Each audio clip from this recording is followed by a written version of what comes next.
Hey, what's going on, everybody? How y'all guys doing? How you doing? My name is FL Beaty, and you are tuned in to Trailblazers Radio. More importantly, you guys are tuned into the Office Alley.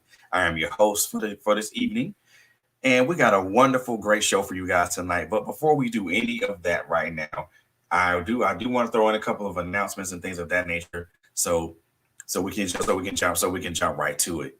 So first and foremost, man, you guys please continue to follow us and please continue to follow us here on Trailblazers Radio on our Facebook page and also our Instagram page. And we also do our live streamings to YouTube, and we also upload our audio to Anchor. So it's also played on Google Podcasts, Spotify, Apple iTunes, or wherever you get your podcast from. So please continue to like and follow us, man. We most definitely appreciate the the support that you guys give us. It goes without saying, and um goes without saying, and it goes without any doubt, man. We most definitely appreciate that so much, so much, so much.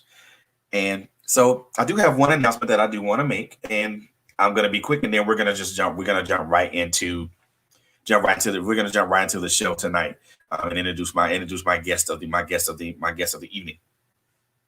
So Sunday, June 27th, 2021 at 6 p.m.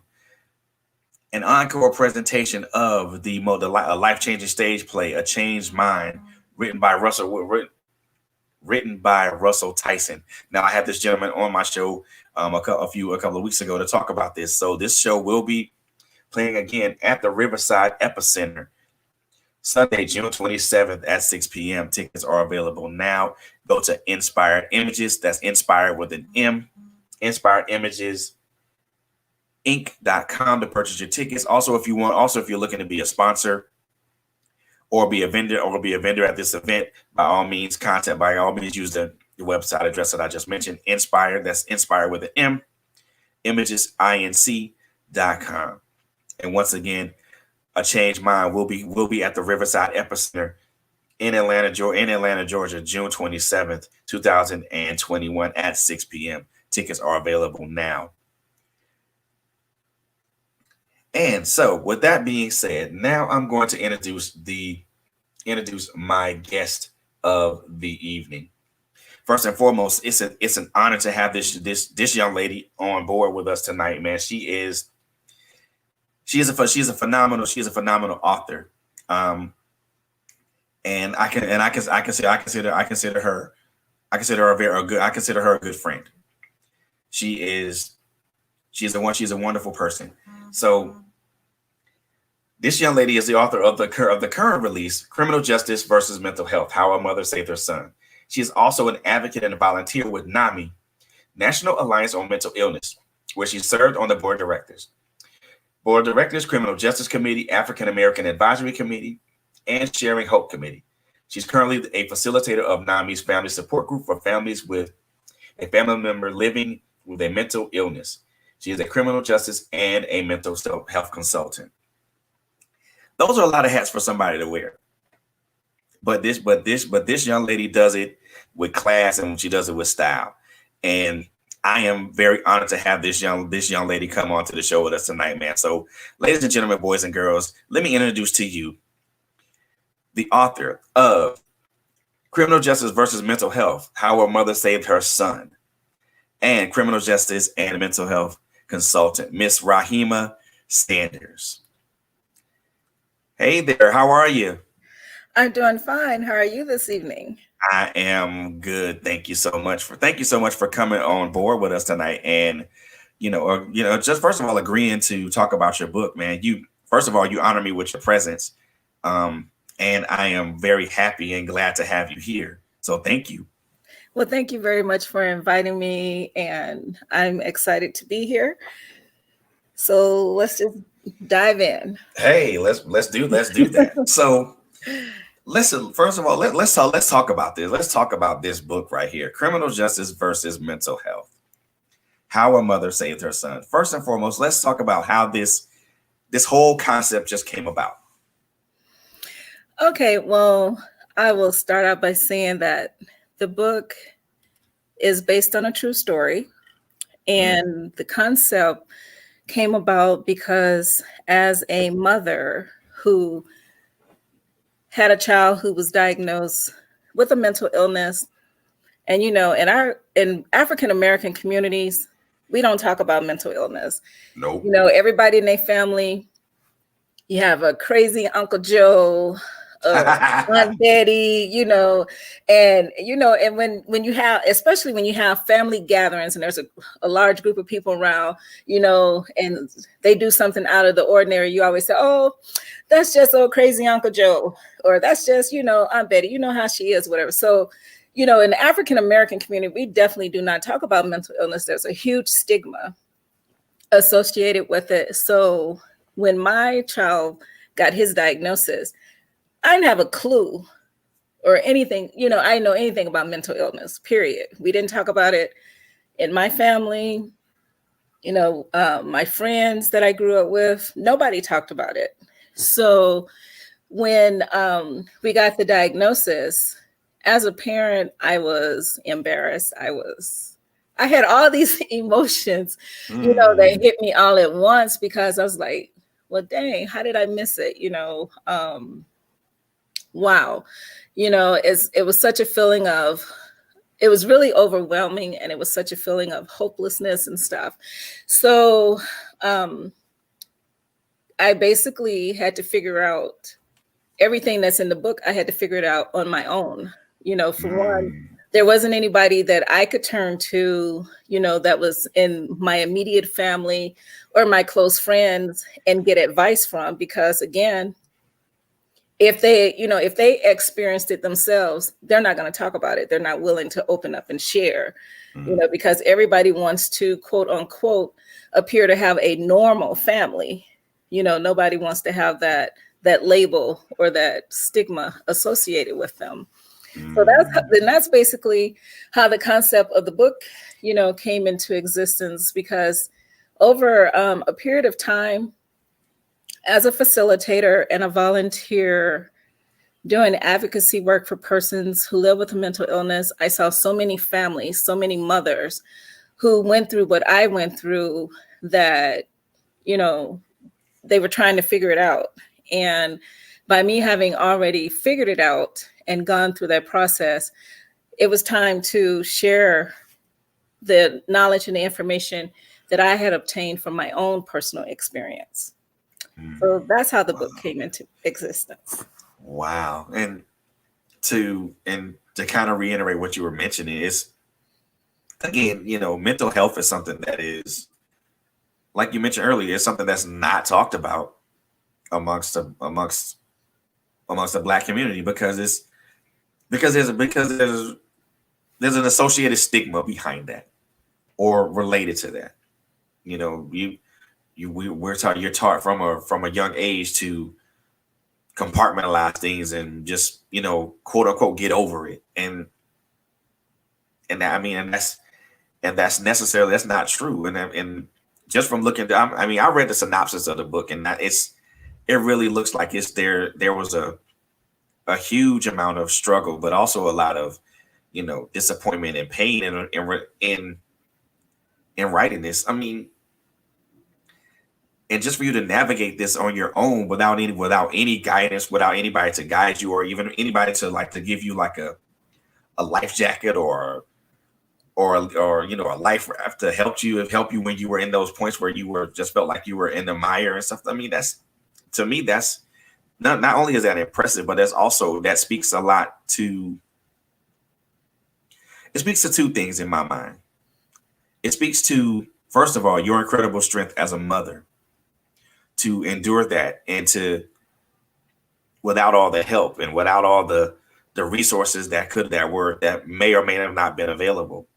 But it also speaks to a much broader issue that we as black people don't seek out the help that we need, is when it comes to mental conditions such as anxiety, PTSD, depression, anger management, and things of that nature. So it speaks to a much broader issue with that. And again, I commend you so very much for just even writing a book like that book that is transparent in this nature. But I gotta ask you, you know, how difficult was it to write this? Wow.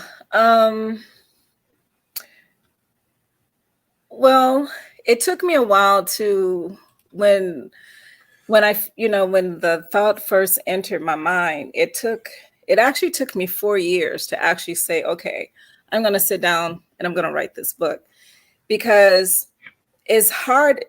When you are transparent, especially when you're talking about a personal experience, or you're allowing individuals to look into your personal life. And I, for one, I'm an extremely private person. you know so so it took me a while to get to the point where I said, okay, for the greater good of everyone else, I need to share this story. I need to get this information out here. I need to let them know that, yes, there is help. Yes, there are supports and there are services, and that have been put in place to assist, to help. So, but once I started writing the book, in all honesty, it took me, it was really hard to focus, because again, you're allowing other people to enter into your private life, into your private space, to really, look at you. And yes, there may be people who read the book and they might become judgmental and be like, oh my God, how could she be a mom and not recognize this, or not realize that there was something that was going on.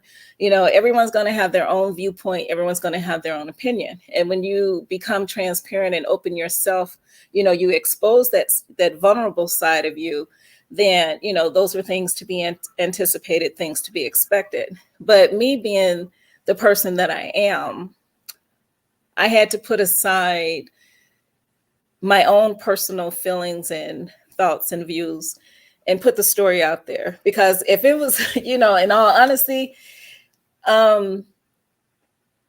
if you'd have asked me when, years ago, well, in 2009, when my son got his diagnosis, if I was going to write a book and share with other people, I'd have probably told you were crazy. I looked at you like you were crazy. It's like, you got to be out your mind. Ain't no way in the world I'm gonna do that. But right.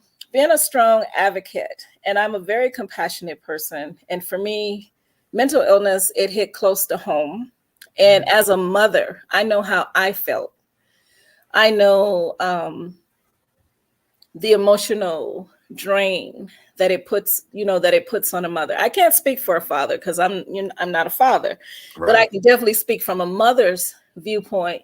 And I don't know a mother in this world who, from the time of conception, when they find out, hey, I'm about to bring a life into this world, they're filled with happiness, they're filled with joy. And as they go through the pregnancy, they're having thoughts about, is it a boy, is it a girl, who they're going to look like, what they're going to do. And then when you give birth and you hold that child in your arms and you look at them for the first time, it's like, wow. And, as you nurture them, as they grow, as they're growing, as mothers, we have aspirations and hopes and dreams, for our children. For each of my children, I had my own ideas of who they were going to be and who they were going to become, once they, grew up and became adults. And to realize that in this instance, there's a possibility that may or may not happen. That's a tough pill to swallow. That's huge, because every mother wants the very best for their child. I know that I do. And I will quote the old saying that, I've heard all my life, is that there's no love for a child like a mother's love, or there's no love like a mother's love. So,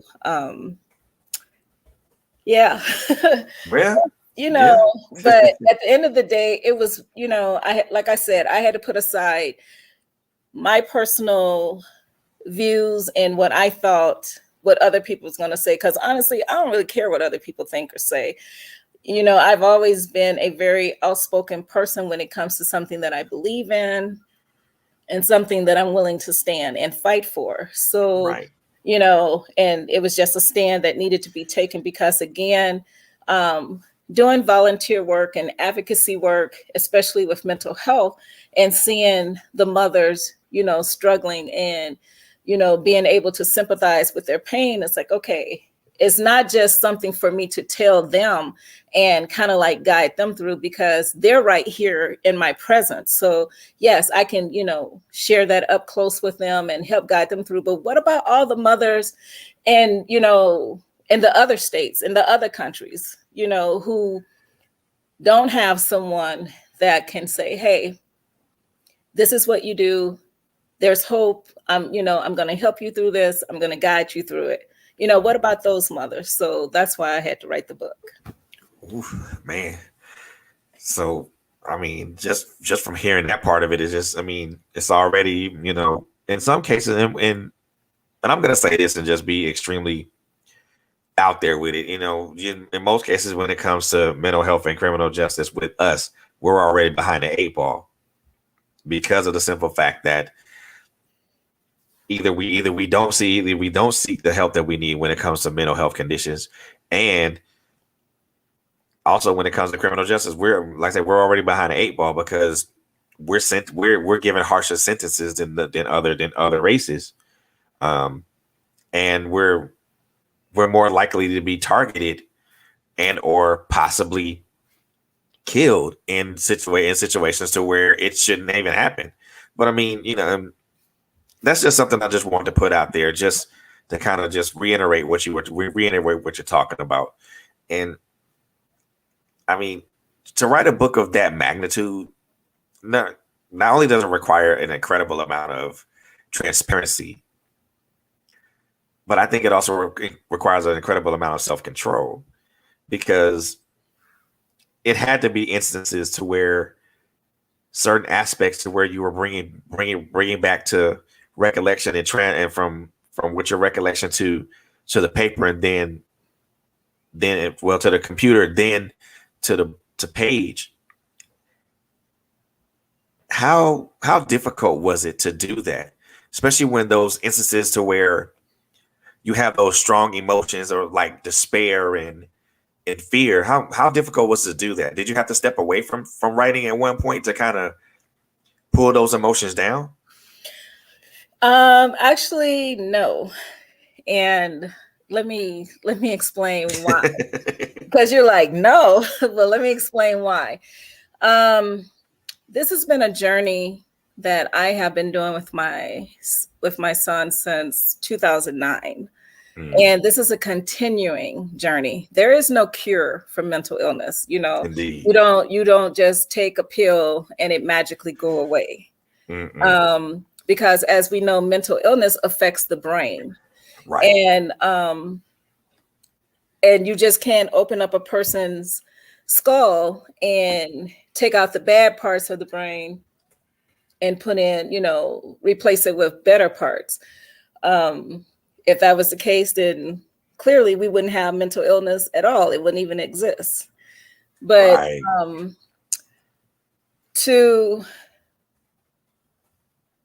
To kind of like, so again, when I said no, it was because since 2009, when I started the journey with him, and I will say from 2009 up to 2013, or 2000, more or less 2012, those were my really, really tough years. Those were my really, really high emotional years because I was learning. I was figuring out what was going to work, what was not going to work.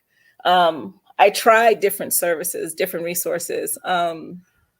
I talk to different professionals, and when it comes to mental illness, you have to remember it's not just the psychological part of it, but it's also the medication aspect of it. Sitting down with doctors, because we all know as African Americans, when we go to see the doctor, number one, unless you can advocate for yourself and you be persistent about it, they don't pay you any attention. They're going to either write a prescription for you or they're not going to write a prescription for you. If they write a prescription for you, it's going to, be over medicated and have a whole bunch of other stuff that goes with it. And if they don't do a prescription for you, which means that they tell you, oh, wait a couple of weeks and let's see, wait a couple of weeks, take some notes, keep track of what's going on, and then let's come back in a month and see if things are continuing or if there's a change.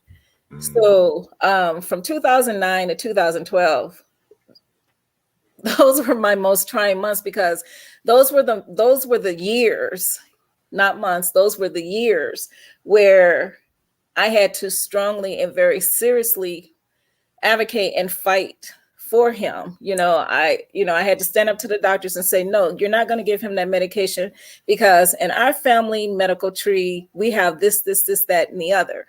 And if you give him that, you're going to have this side effect, and then he's going to have to take this medication. And my thing as a parent, yes, medication was needed, but you're not going to over medicate him. And you're not just going to give him something just for the sake that you think that that's what you want to prescribe. So as parents, as mothers, or just individuals, it's very important that you just don't take what the doctor says. They write you a prescription and say, oh, go to the pharmacy and fill it. No, stop. You want to know your family medical history. You want to know what are the side effects. If I take this medication, is my hair going to fall out? Am I going to lose some teeth? Am I going to be able to sleep? Am I going to have more hallucinations than I already have? Am I going to have suicidal thoughts? What is this medication that you're prescribing me going to do? Wow. And a lot of times, we as African-American people, we don't ask those questions, or we as individuals, we don't ask those questions. And so those years were my high emotional years. I did a lot of crying. I was frustrated. I was angry. I even had, some physicians view me as the angry, here comes this angry Black mom. Oh my God. And he was like, yeah, because you're going to get it right. This is my, this is my baby. So you're going to get it right. And he's not a guinea pig. You're not trying this and trying that. No, you're going to listen to what I'm telling you, and we're going to figure out what's going to work, and we're going to listen to him.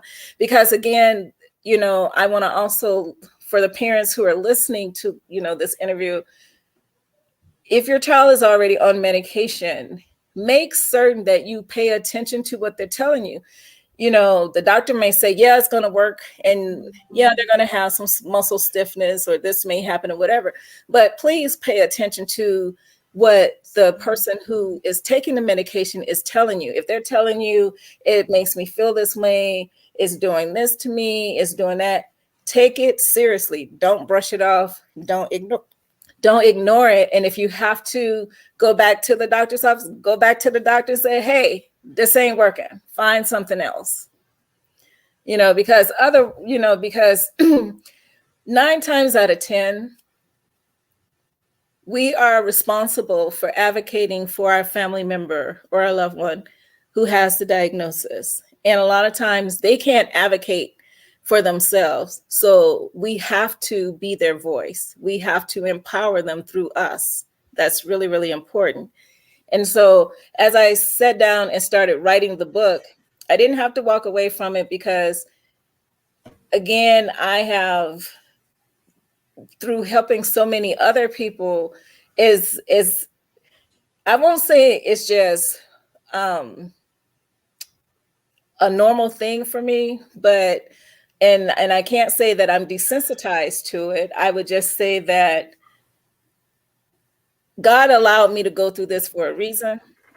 And through him, I have the strength to share the story and to help others be able to find hope and empower their family members and give them the help and the support that they need. Wow. So, I mean, because, and like I said, I mean, it's not really this, and I don't look at it as being you being desensitized. I look at it as, because you've already advocated for other people, is giving you that necessary strength to kind of just push forward in your own, and your son's journey. And even in that requires a tremendous amount of strength, even through the years that you mentioned from 2009 and 2012. I mean, those are, and you mentioned that those were the harder years. And the reason why they were harder years, Fred, is because when he got his diagnosis, he was a junior in high school going into his senior year of high school when he got his diagnosis. But keep in mind, he had lived with this all of his life. But we didn't get a diagnosis until the end of his junior year, and he was starting his senior year. Wow. And imagine getting a diagnosis and having doctors and teachers tell you, oh, he's not going to be able to go to college. He's probably not going to graduate. He's probably not going to do this, that, and the other. Oh my goodness. And I'm a firm can't. The word can't does not exist in my vocabulary. Wow. I my best friend forever always tells me, you take a word and you have your own definition, which is different from what it is to everybody else. And I don't know what other people, when they hear the word can't, I don't know what their brain process or how they perceive that. But when you tell me I can't do something, that's the very thing that I'm going to show you I can. Yeah, man. And I'm going to do it. And I'm going to do it. All the time. So for them to say, for every time they said, he can't do this, he can't do it, we showed them, yes, he can, because he did. And I can tell not only, the pride in your voice, in your voice, but also in how you're speaking so highly of him, because to have a diagnosis as a junior in high school, and then from that point forward, and to know that from getting a diagnosis as a junior in high school, but to know he was living with this all his life. I mean, that had to be some sort of a moment for both of you guys. Was it more or less relief, or was it more or less, okay, now we got to both roll our sleeves up and get to it? Well, for him, that's everyday life. That's normal. That's who he is. So for him, it wasn't, I got to roll up my sleeves and get to it. Even when I told his siblings, they was like, this is nothing new. He's always been like this or that or the other. And probably it wasn't a big deal to them, because you have to keep in mind, as parents, we work a lot. We are out of the home. We don't spend, we don't always have that same up close relationship that siblings do.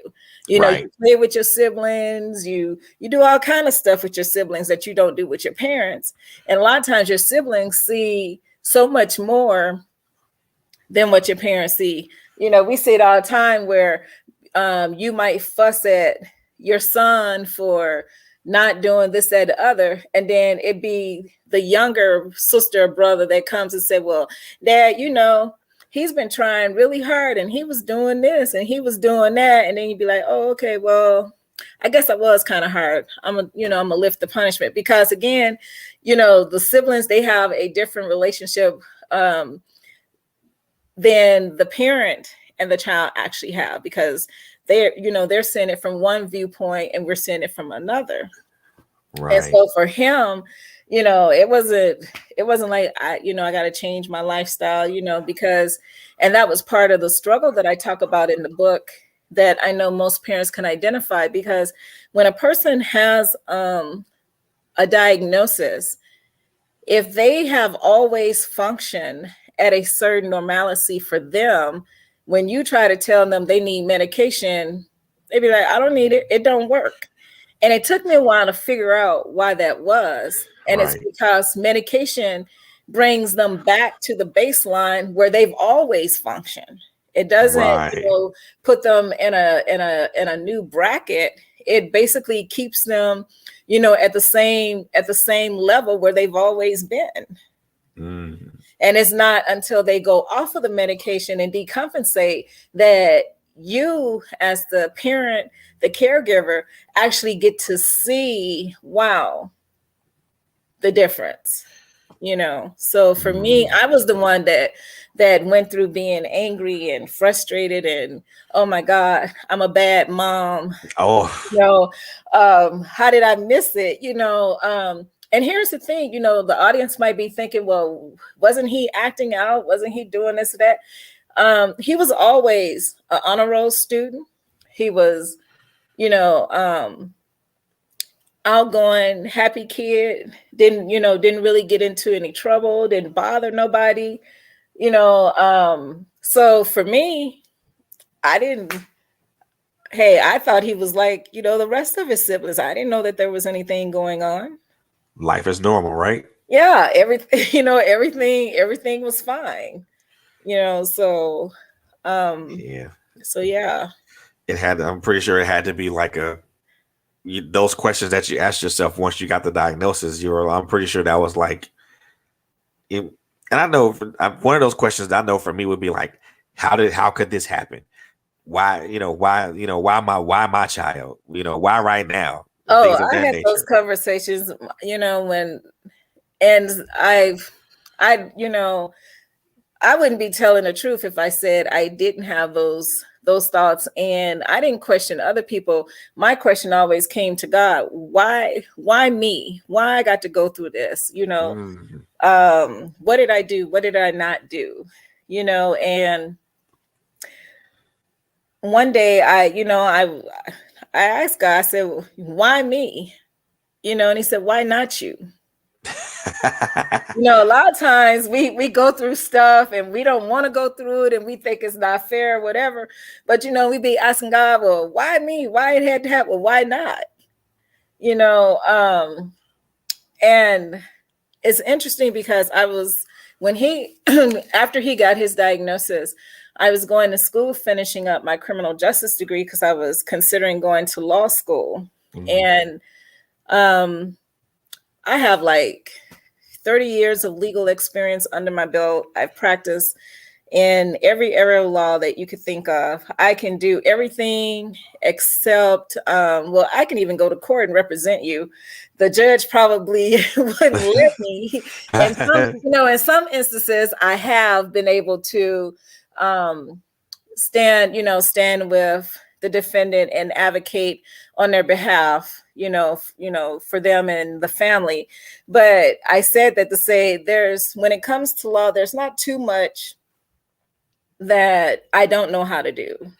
Right. And I remember I was driving home one day and I was thinking, I was like, well, what type of area of law, would I practice? And I was at the traffic light and, the thought came to me, why not do mental health law? Mm. Why not practice mental health law? You're advocating all the time, you have firsthand experience, you've had to do it. So why not? Yeah. And I'm sharing that to say this. Yes, as parents, as people, when we have hardships and, it's painful and it hurts, we don't want to go through it. But instead of asking God, why me? I started asking God, okay, now that I'm going through this, what is it that I'm supposed to do with it? Right. Because every experience that you go through, every trial, every test, every tribulation, everything that you go through, there is a reason. There's a purpose behind it. And, you know, when you think about it, I always use the example of preachers.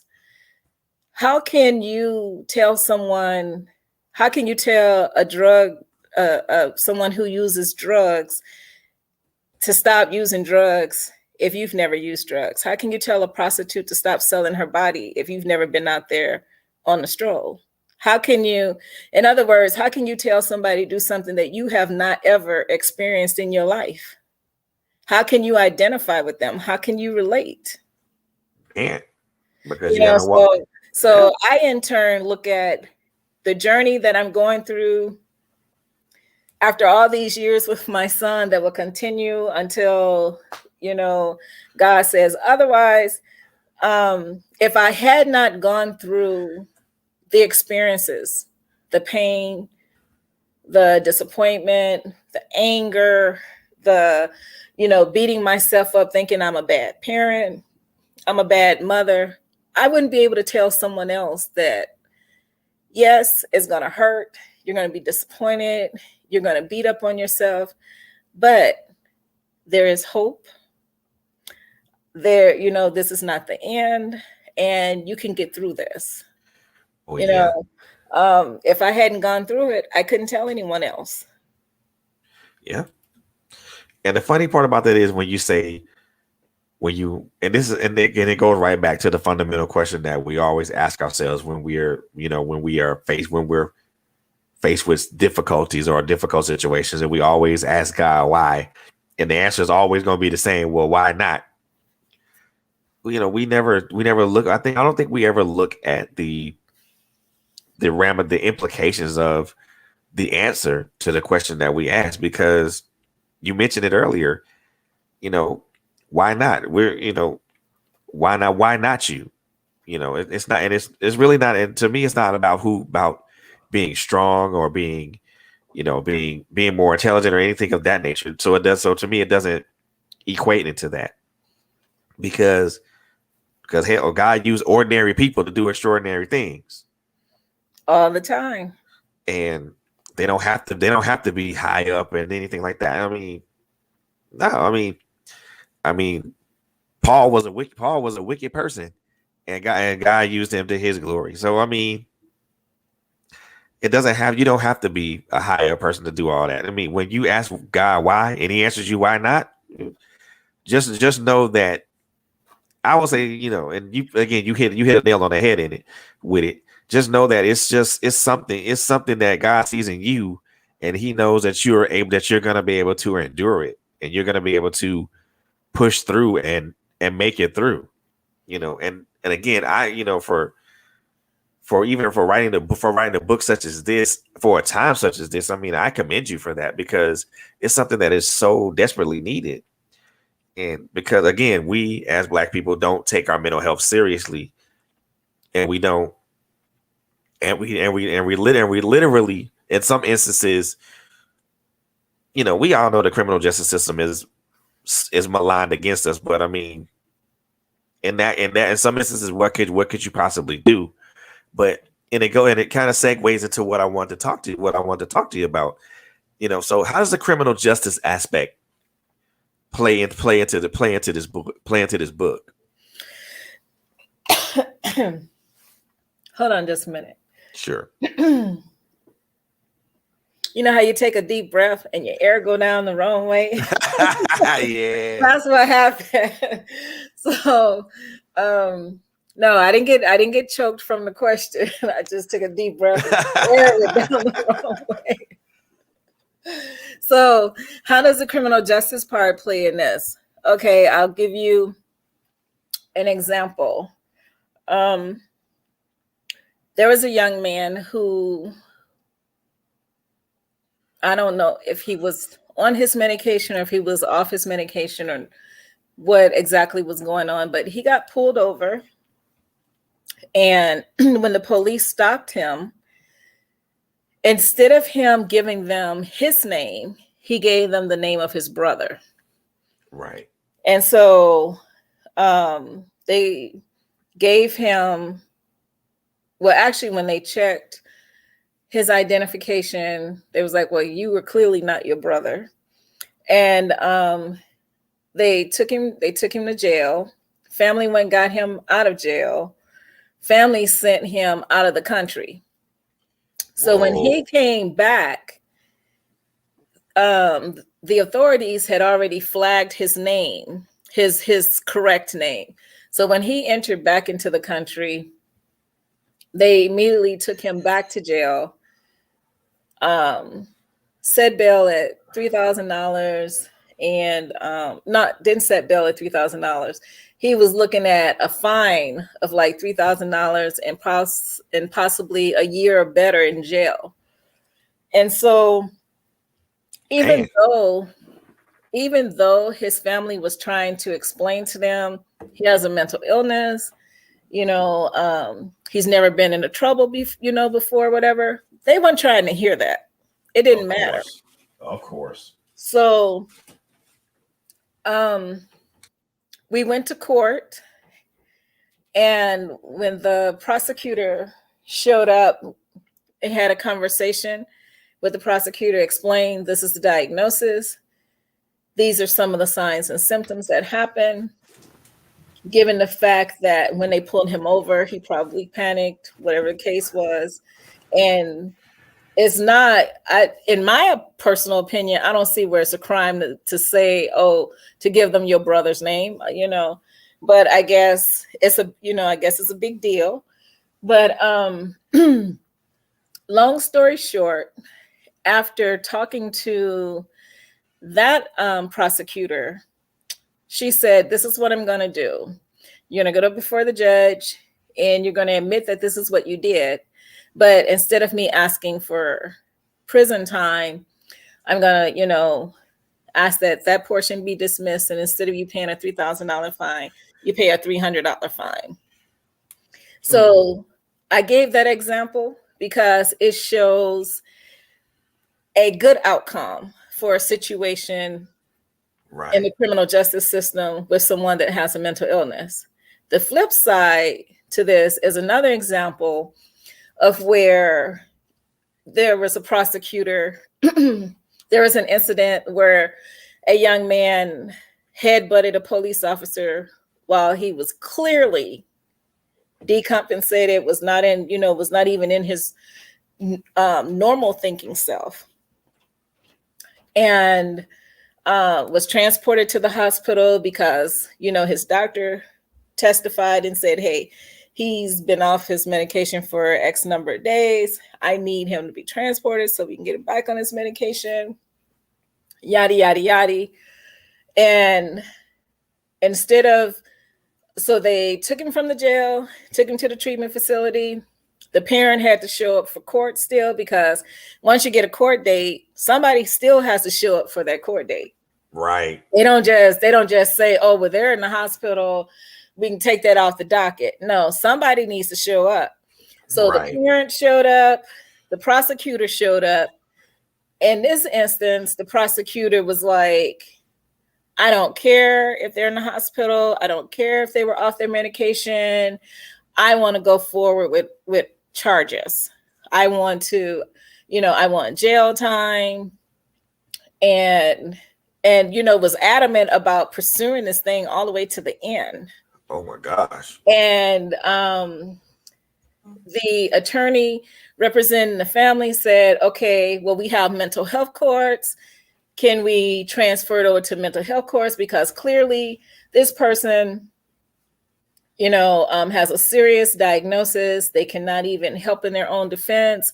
And mental health courts was put into place to deal with such matters such as these. And that prosecutor said, no. Wow. I want to stay here in criminal court. What? Yeah. So that prosecutor was adamant that, it didn't matter. They didn't care what the diagnosis was. They didn't care that the doctor had testified earlier and said, this is my patient. My patient is not well. Please transport to the hospital.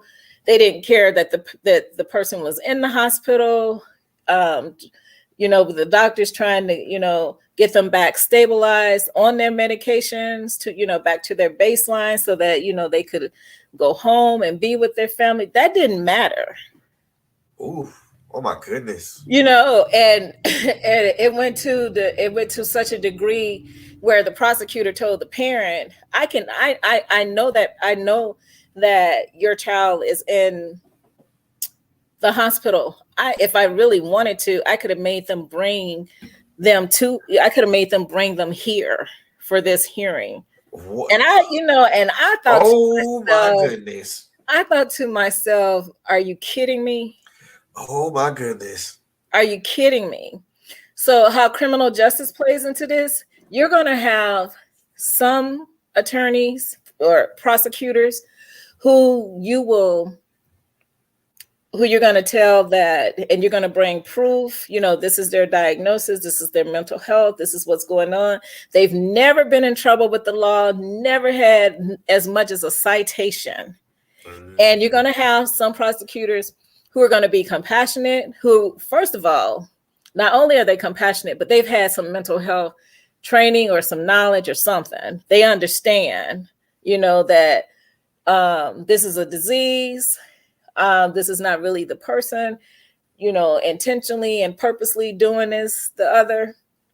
And 9 times out of 10, they're going to, petition the judge and say, okay, let's dismiss it, or let's move it over to mental health court.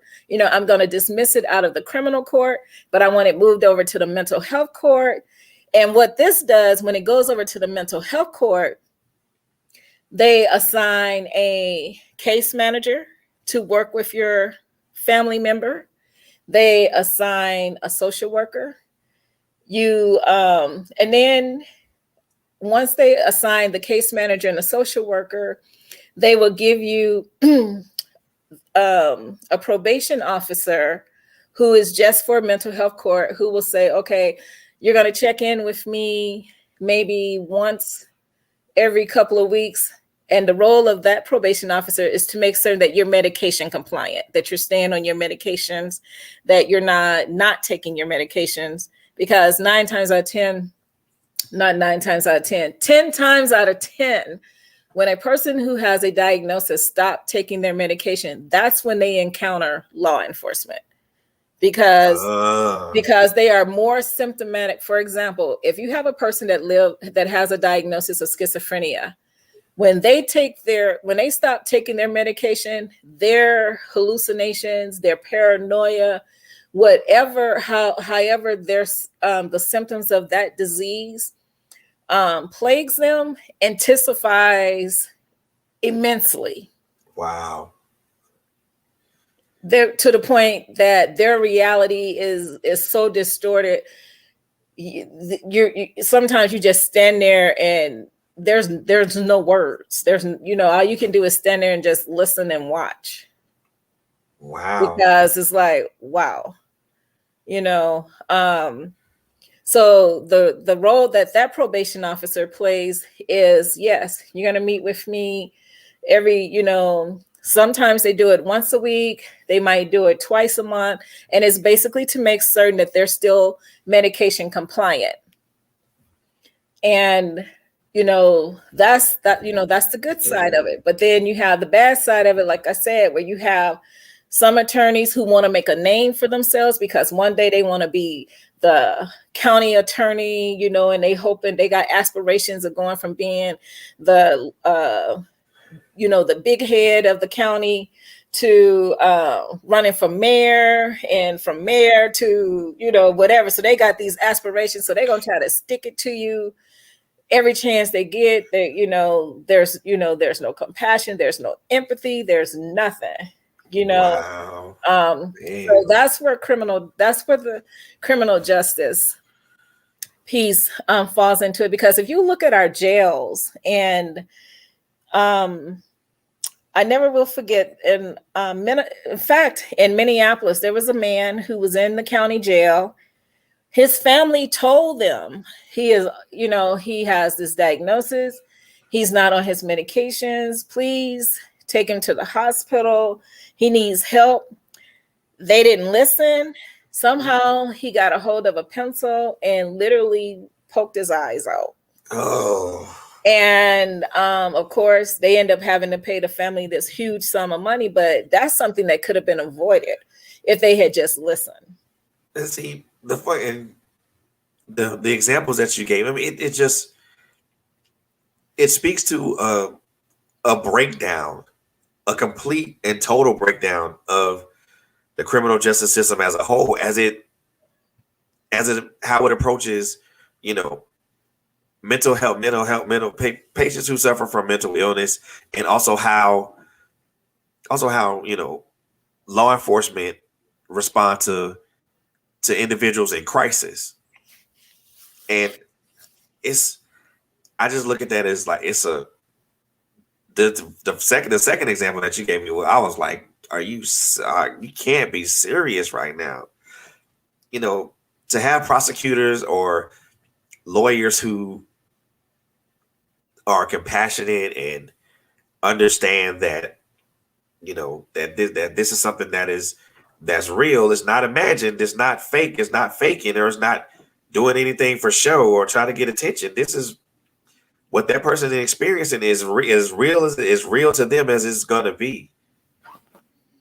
And I guess my question would be, I mean, because now that you've experienced that on both ends of the spectrum, and this question I'm going to ask you is probably going to be a very broad one, and the answer, I guess, could vary based upon the person. Okay, shoot. with the breakdown of the criminal justice system as it pertains to people who suffer from mental illnesses or mental conditions, and the differing of responses of that, what can we do as parents, as relatives of those who suffer from mental illnesses? What is it that we can do to try to help mitigate those results or those circumstances, to where it's either an extreme circumstance to where the person goes to county jail or goes to maybe federal prison, or even a minor circumstance to where, well, I'll reverse that. A minor circumstance may equate to something like federal prison or even county jail, or even a major circumstance to where that person could be seriously injured or even worse, cease to exist by an incorrect response from law enforcement, or even an incorrect response from the criminal justice system, from the prosecution standpoint. Okay, that is a very broad question, and I have a very broad answer for you, and I'm going to tackle each part of that question. The first piece to that I'm going to tackle is law enforcement. Right now, as it stands, because of NAMI, which is the National Alliance on Mental Illness, they're a national organization who do a lot of advocacy for persons and families who live with, have someone that lives with a mental illness. And let me explain about NAMI. NAMI came into existence. It was started by persons who have a family member or a loved one that has a mental illness diagnosis. So they deal with this up close and personal. It hits home for them. So they're not just an organization that's just out here advocating and saying, oh yeah, you need to do this and you need to do that, just to be out there to say, hey, I'm a part of, I'm a part of the mental health umbrella. It's up close and personal for everyone who's involved with NAMI. With that being said, they were instrumental in having it now where in all 52 states in the US, every law enforcement officer has to complete 40 hours of crisis. They call it CIT training, which stands for Crisis Intervention Team. So a new police officer, or rookie, as you want to call them, before they are allowed to get in that car and do any type of patrol, they have to complete 40 hours of crisis intervention training. What that training entails, it teaches them what is mental illness, what does it look like, what is a mental illness crisis, how do you respond to that, how do you de-escalate that, how do you keep yourself safe, but more importantly, how do you keep the person in the crisis safe so that you can, safely get them transported to the hospital so that they can get the medical attention that they need to help them back to the road of recovery. Right here in Minneapolis, and I had an opportunity to talk to a lady who lives in Atlanta. I think she lives in Atlanta.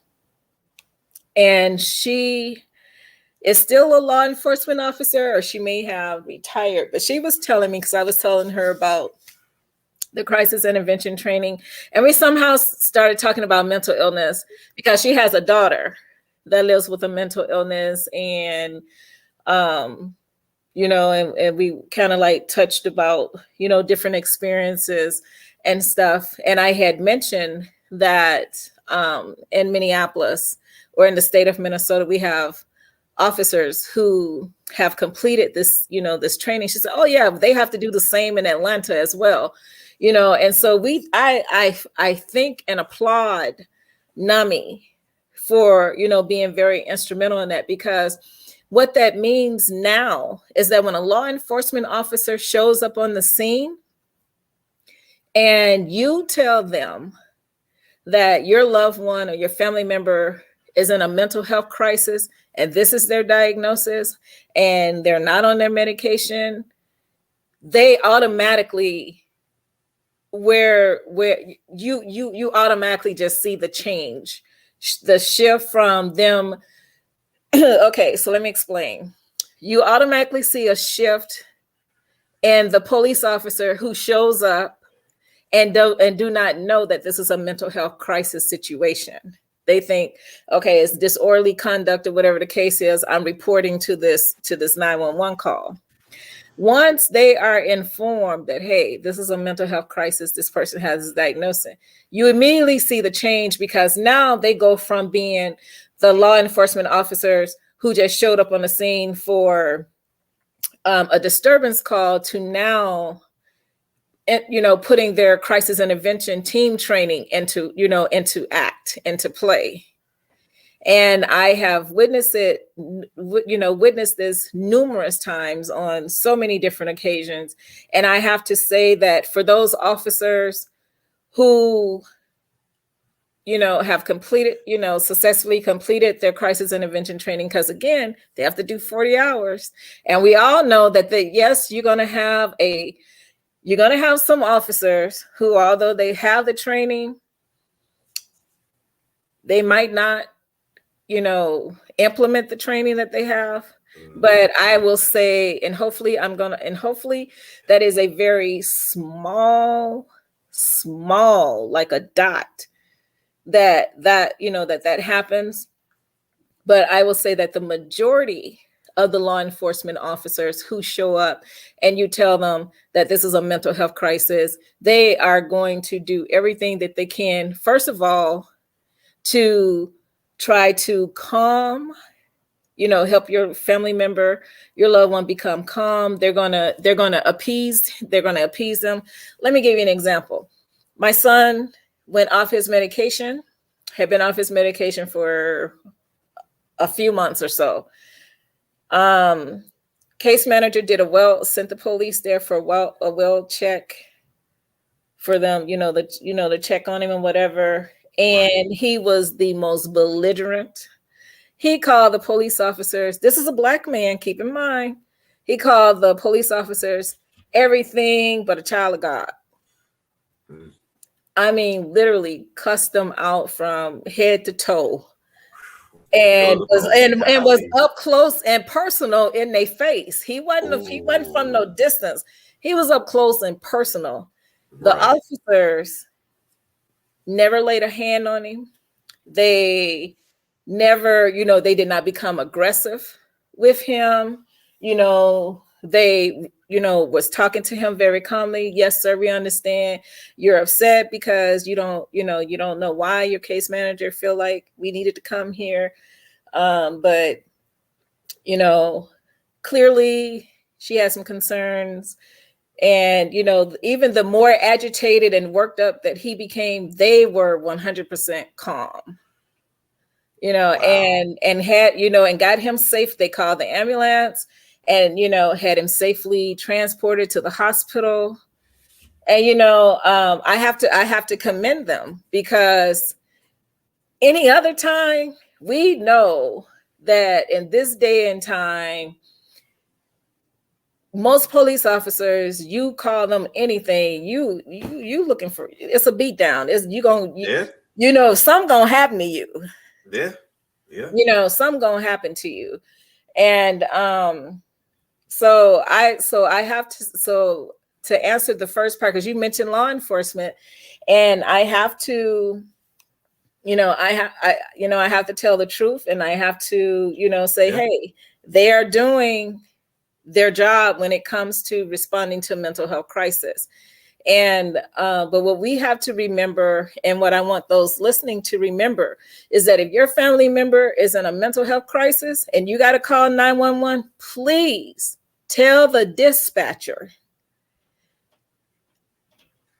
hello, operator, my loved one, my son, my daughter, my friend is in a mental health crisis. Please send a CIT officer. If you know what their diagnosis is, then you tell them, dispatcher, my family member, my friend is in a mental health crisis. They live with schizophrenia. They're not on their medication. Can you please send out a CIT officer? By you telling the dispatcher, 1, that it's a mental health crisis, 2, what the diagnosis is, 3, whether or not they're on their medication, it helps them to be able to give that information to the officer that they're going to dispatch, so that when the officer is en route, they can mentally start preparing for how they're going to, what they need to do when they get there. And it's also important to let the officers know what the triggers are. If you grab them, they're going to act like this. If you say this to them, they're going to respond like that. Let them know what the triggers are that might make your family member or your loved one or your friend become aggressive towards them. The more information you give, the better the experience is, not for you, not for the police officer, but for your family member or your friend that is in the mental health crisis. Because you have to remember, your number one job is you want to keep them safe, you want to protect them, and you want to make certain that you get them where they can have help. Your number one goal is to get them to a safe place, which is the hospital, so they can get back on their medication. Right. Indeed. So that's your number one goal, your number one priority. Now, to go to the other piece of your question, when you say you have prosecutor, or they're in the courts, and what's the difference between someone going to the county jail, federal jail, as opposed to someone, injuring themselves and not being here? Again, that comes back to you being the person who is doing the advocating for them, because you have to remember, your family member, even if they're not in crisis, say they just went off their medication and somehow, someone thought that they were talking to them. And I'm going to say this, 9 times out of 10, when a person who lives with mental illness encounters the police, it's not because they deliberately sought out the police to, attack them or harm them. The majority of the time, someone in the community who does not understand mental illness, who does not recognize when someone possibly might need some help, and they take it personal, They think, oh, she was pointing at me, he was laughing at me, and you have to realize, just because they pointing and laughing and they're not talking to you. They having a conversation with somebody, but it ain't you. So don't internalize that and don't take it personal. But a lot of times you have people who don't know anything about mental illness. They're like, oh, look at that dude. He over there talking about me. He don't know who I am, whatever. And then here comes a confrontation. Oof. And a situation occurs where someone else calls the police. So I just wanted to bring that in there, because I don't want people to be of the mindset that everyone who lives with a mental illness and go off of their medication, oh, they're gonna, go out there and look for the police, or they're gonna be out there starting stuff. No, 10 times out of 10, they are in their own reality, in their own world. They're not even bothered about you. You're not even a factor, because depending on the symptoms of that disease that's going on in their brain, in their minds, they don't see you. They probably seeing some other things. And just because they're looking in your direction don't mean they're looking at you. Just because they're talking in your direction don't mean they're talking to you. Sometimes it's just good not to say anything and just move along. Right. So I want to put, as a mother, as an advocate, I'm putting that out there for everybody that's listening. When you see someone on the street and they're laughing and they're pointing, they're talking, whatever, do not take that personal and feel like you are the person that they're talking about or they're pointing and laughing at, because they most likely don't even see you. You don't even exist to them. Right. So be a good Samaritan and just mind your own business and just keep moving. Leave them alone. Leave them to themselves. Right. And I guess it speaks to another question that I want to ask. How important is it for the community as a whole to kind of understand that that is their possibility that they have an individual like that within their midst, and how important is it for the community as a whole to respond correctly when they see that person have that experience, that break or that crisis situation? Can you repeat the first part of your question, please? How important is it for the community that this individual lives in as a whole? How important is it for the community to understand and recognize that they may have someone like that in their midst, and how important is it for the community as a whole to respond properly and correctly when that person has that crisis situation? It's extremely important, and I'll give you an example.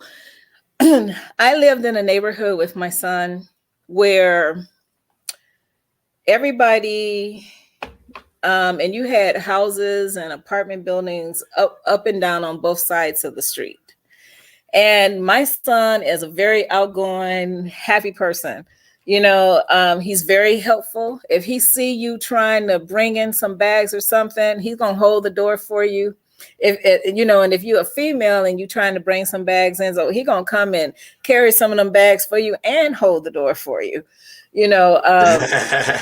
So he's very outgoing, very helpful, just a genuinely good person. And me as the parent, I won't say that I know my neighbors. I keep to myself. I'm a very private person, very private. But because my son knew people and he would introduce me to, he knew everybody on the block and they knew him and they loved him. They was crazy about him, and they had nothing but good things to say about him. And there was one time when he, I'm a back up before I go fast forward.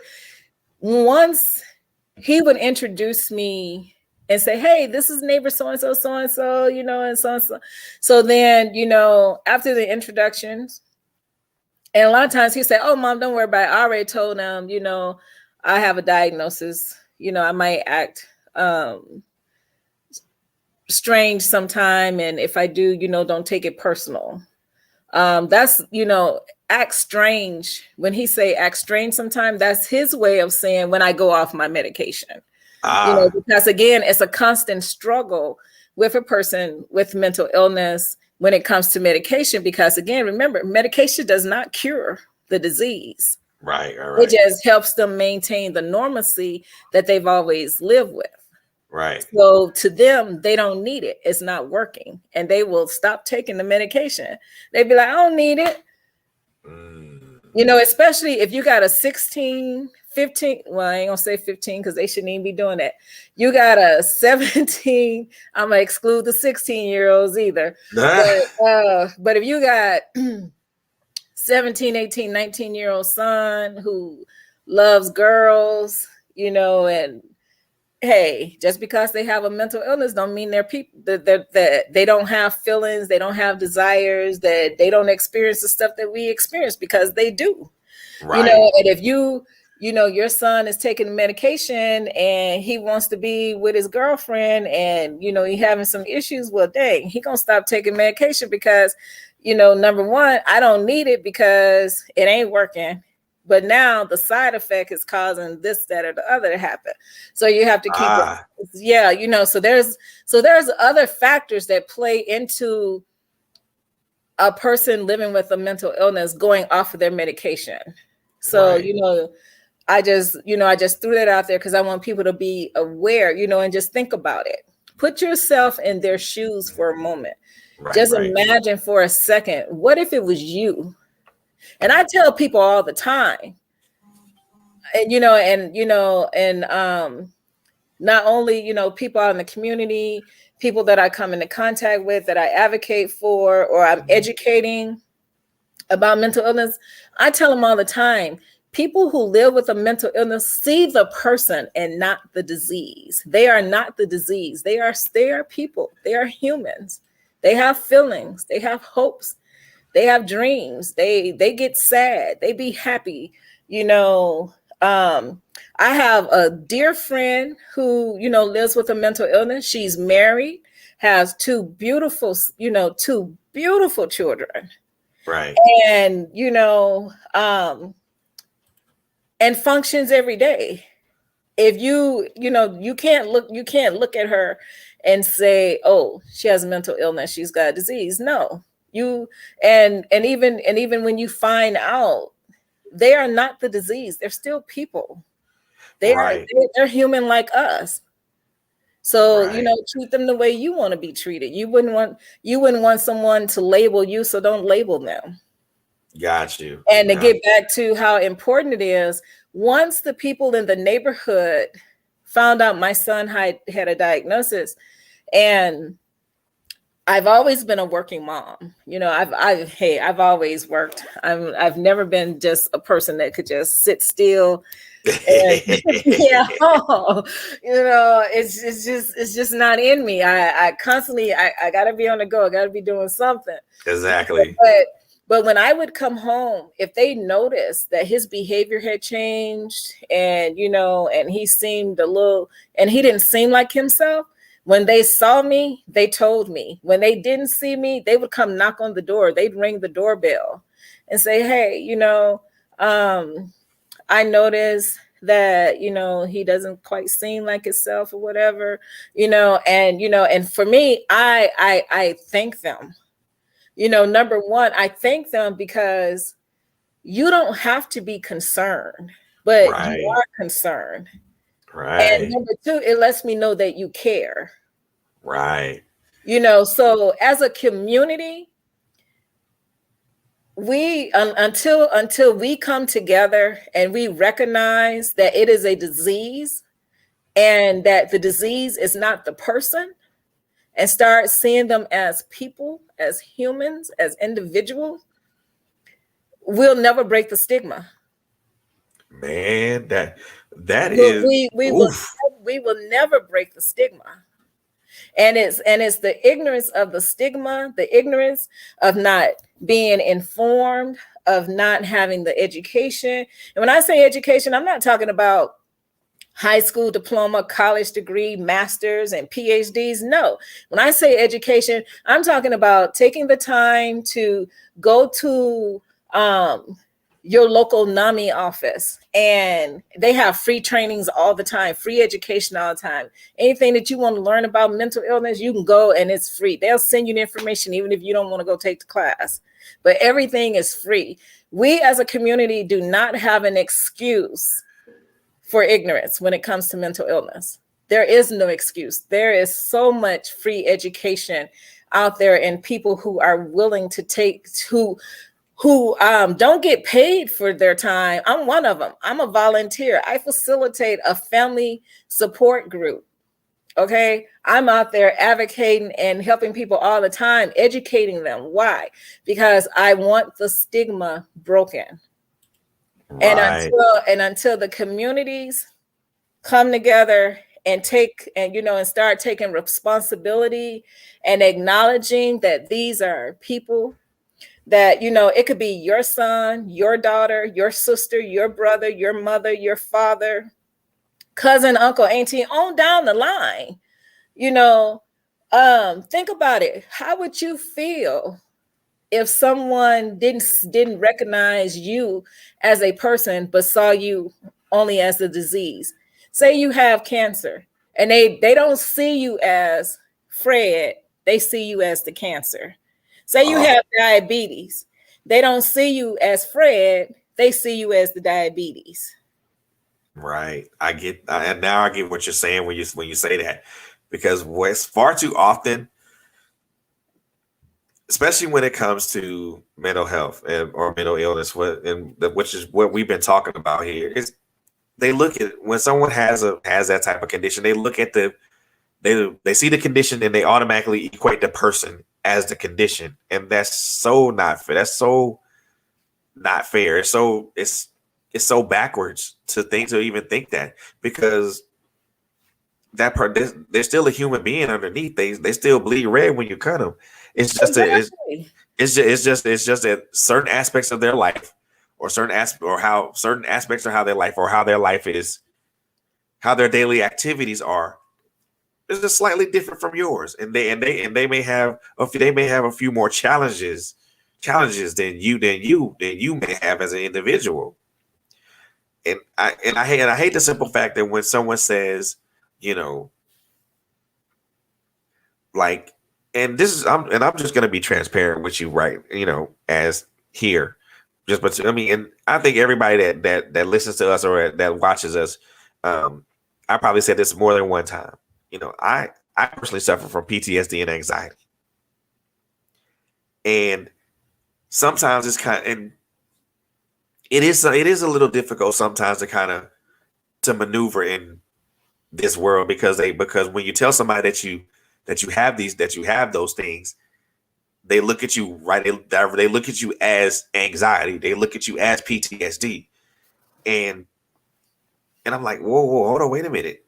I just said I suffer from that. I don't. It's not something that defines who you are. Exactly. I mean, of course, and the one thing that I try to tell people is that yes, I'm suffering. Yes, I may have these two conditions.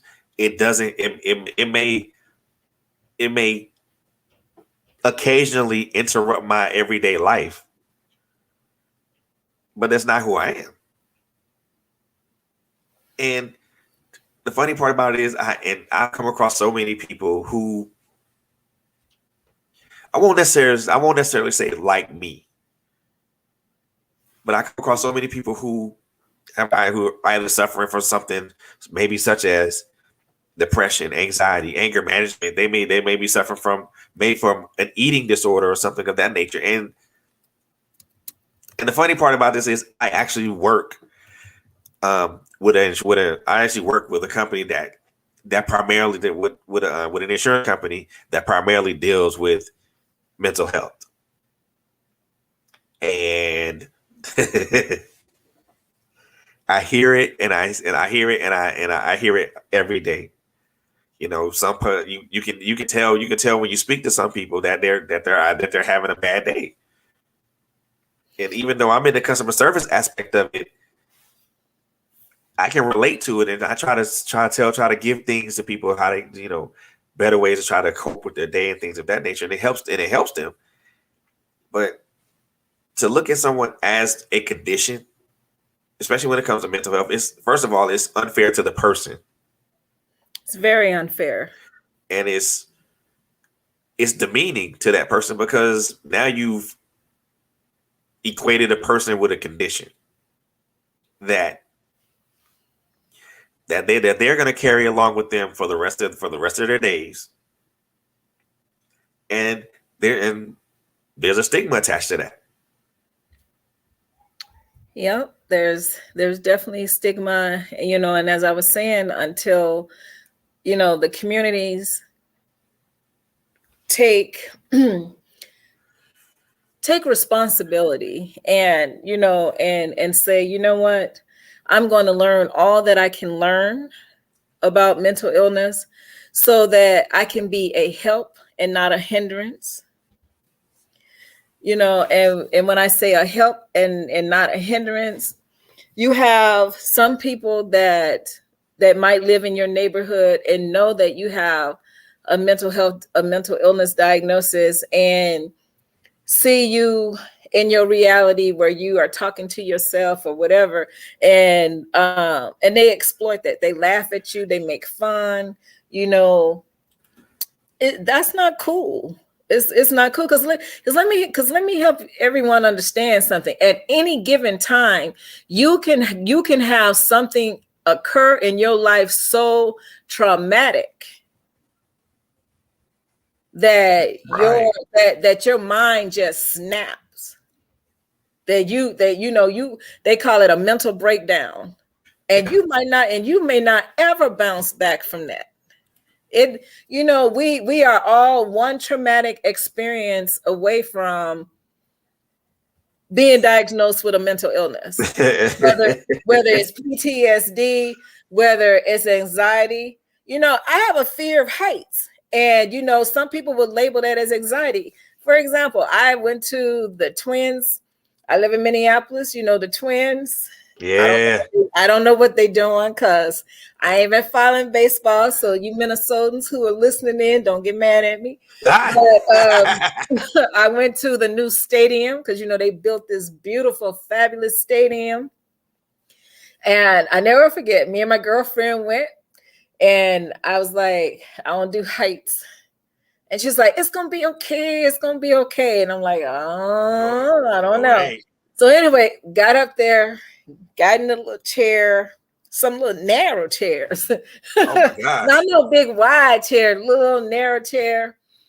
And we wasn't way high up, but we had an excellent, perfect, magnificent view of the field, the grass, or the turf, or whatever they got out there, all green. You see, I don't know. But I can tell you, it was the greenest that I had ever seen. Indeed. And we ordered our hot chocolate because it was a little chilly. Of course. And I kid you not, I sat down in that chair, and the way that chair was angled, in my mind, all I could think about at any second, I'm going to catapult out of this chair onto the field. Oh my goodness. Now, does that mean I have a mental illness? No, I was having some anxiety from my fear of heights, and in my thinking, I was like, oh my God, this is, and we ended up leaving. We didn't even watch the game. The game didn't even start. I told her, I can't sit here. I'm sorry. I cannot sit here at this level with this chair angled the way that it is, because it's just not going to happen. I love you, but we got to go. Yeah, exactly. We got to go. I'm sorry. You want to stay, you stay, but I can't do it. I got to get out. So again, we all, and I want to touch on this. You have people who are born with a mental illness, and then you have people who may have been to a war, or, they fought in the military, or, like I said, something traumatic happened to them, and now they suffer from PTSD. You have those who were driving in an automobile and crashed the vehicle, and the impact, damaged a portion of their brain, and now they don't function the way that they function, and their thinking is off. Traumatic head injury. Yeah, just a traumatic head injury. So, that's why I say at any given moment, anything can happen. And and let's get back to the police officers. My brother's in law enforcement, has, served on the force for 20 plus years. And he told me, he said, police officers are, when they, at the end of the day, a lot of them need to see a psychiatrist because of all the trauma that you see, and they experience, it messes with your mind, So again, we are all one incident away from, having the diagnosis of the label of mental illness. So again, it's really important that you see the person, not the disease. They are not the disease. And bringing it back to criminal justice, I had to tell the prosecutor, let me help you understand something, lady. First of all, they have a disease that they live with every day. So why are you going to, first of all, punish them for having a disease? And second of all, you're punishing them again for not only having the disease, but because they had a mental health crisis and this incident occurred. And they don't even have any knowledge of what happened. Whoa. So again, so now you want to punish them. So basically what you're doing, you're punishing them for having a disease, and then you're punishing them for dealing with the crisis that occurs from having the disease. Wow. So when it comes to, criminal justice, you really have to have someone that, advocates. And if your family member, loved one ends up with, in front of a judge, there are mental health attorneys who actually practice mental health law. Your local, and for every state, there is a local NAMI office, and that resource is in my book. And you can call them, and they will do everything that they can to assist you and point you in the direction of someone who can assist you. And to answer the other part of your question about community and what can be done, it is very important that everyone stand up and take part in this fight in breaking the stigma. Contact your local representative, your senators, your representative. When your capital is in legislation sessions, go there, let your voice be heard. Because if you don't stand up and fight for the people who live with this disease, guess what they're going to do? They're going to cut programs. They're going to cut funding. And a lot of the services and supports, if nobody is advocating at, the legislation level, and you're not contacting your representatives and your senators when it's time for them to help make decisions, what are they going to do with the funding? The quiet mouth don't get fed. Oh, no. It's the squeaky wheel that get the grease or the oil, whatever that saying is. Yeah. But what I'm saying. So you have to. I got you. You have to make your voice heard. And again, you are giving power. You are helping to empower another person who can't advocate for themselves. Be their voice. Stand up for them. Fight for them. Wow. And it goes because the very life that you say might be yours. Truth. You never know. It might be yours. Truth in that. I mean, and I noticed in your bio that you've been a part of NAMI, that you're in. It seems like you're a really integral part of NAMI. I mean, how long? First of all, how long have you been a part of that? I got introduced to NAMI in 2013, my senior year of college. I was working.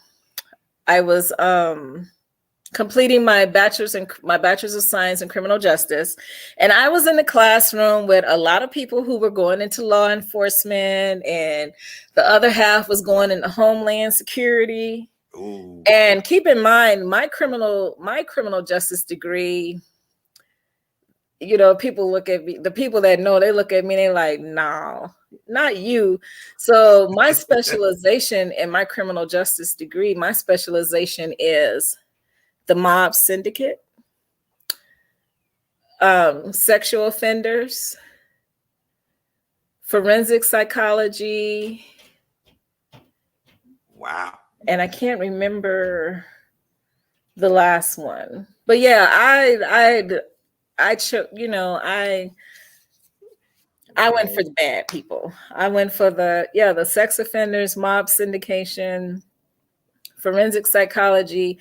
I'm actually pretty good with forensic psychology. I can, it was funny. We went to the police station and, you know, they were showing us different crime scenes, and it was like, well, what kind of weapon do you think was used or whatever? And based upon the picture and how the blood was splattered, whatever, I could tell you what type of weapon it was. And I remember I had an officer say, "Where were you at the at the night that this incident, you know, occurred?" Because nobody else figured it out. But I was like, no, you know, from the way the blood splattered, they used this, you know. So wow. But I've always, you know, I always said I come from a family of law enforcement officers. Right. My father was the head district parole officer for the state of Arkansas. You know, I'm a country girl, born and raised in Arkansas. And I remember my dad would come home and I would look through the mug shots of the parolees and stuff. And, you know, and I remember there was a big case that made the news in Arkansas. I was like 13. And they were saying that this kid who was a 13-year-old Black boy, that he killed 3 white people. It was his 12-year-old best friend, the 12-year-old's aunt and grandmother, and there was a German Shepherd in the house. Okay, so he supposedly killed these 3 people while this dog was in the house. Let me help you understand something. Every dog that my family owned was a German Shepherd. Right. German Shepherds are extremely territorial animals. Very much so. They protect the family. And there is no way. And I said to my father, I said, he did not do that. I said, I don't care if his fingerprints was found in the house. His fingerprints was found in the house because he was over there playing with his friend. Come on now. And I said, and you know, we got a German Shepherd. Do you think Samson gonna let somebody come in here and whack us without taking a bite out of them? That ain't gonna happen. You know, and I said, and what was they doing? Was they lined up waiting their turn? He 12. This a grown woman, and and another grown woman. You mean tell me somebody couldn't get a skillet and knock him in the head? They all was just lined up waiting their turn. And he was like, we'll see what the outcome was. And sure enough, come to find out that the son of the aunt had got into some drug activity, owed some people some money, and they killed the family. Wow.